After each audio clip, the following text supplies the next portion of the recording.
reason why we chose the year 1886 is because of everything that happened before, but also what's going to happen after. Life changed from the Industrial Revolution in 1848 all the way through really to the First World War. The Victorian era, the city itself, the booming Industrial Revolution, you're kind of on the cusp of the modern era. At the same time, you sort of have this like lingering sense of mysticism. We definitely drew from a lot of that stuff.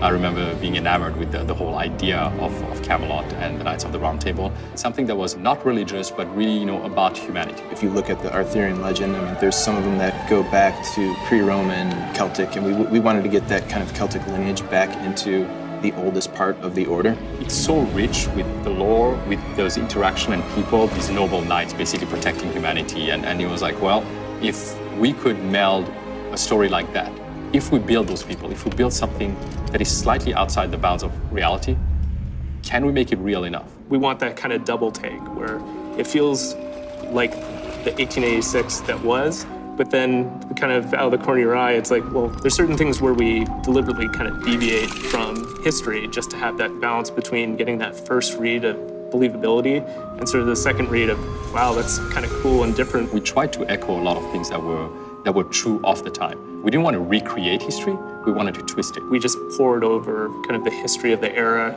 maps, the layout of London. Understanding the city, understanding really how it was laid out. We went to London with 20 people, location scouting and shooting extensive amounts of photos. If you hadn't been there, you have to go there to understand what life is like, what it feels like to walk in the streets, because a lot of it still exists. There's so much history. You can kind of see the layers of time and the layers of architecture built on top of each other, even at that time. We poured over period costumes and did photo shoots, not only capturing all the intricate details of the costumes, but also how people moved in them. A lot of European militaries at that time, they had these just a lot of craftsmanship, a lot of symbols and patches, and a lot of embroidery.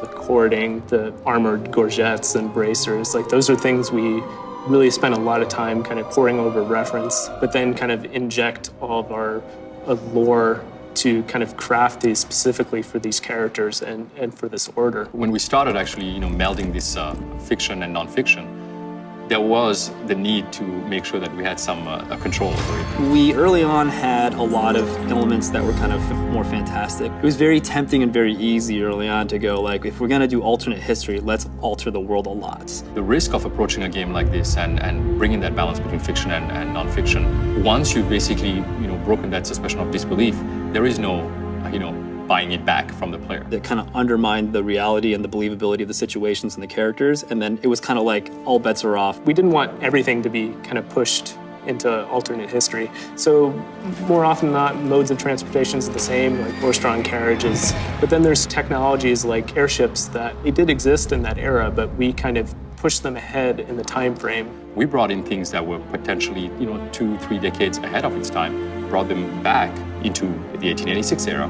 We were able to keep the overall kind of skyline of London, but then you see certain things like the mooring towers for the airships and the searchlights with them that give you this kind of layered, kind of alternate twist to the feeling of the world. And that's really the doctrine we followed throughout the game. It's asking the question of whether or not people today that live today could believe the fiction that we're adding into our history. That's something that sort of ties everything together to make it feel like an era that existed kind of out of place in time. What's so fascinating about history is that regardless of all the fiction we write, I don't think it's ever as mysterious as history has been. You can go back and read books about events that have happened in the past, and they're really never 100% true. There's always something that actually is slightly off.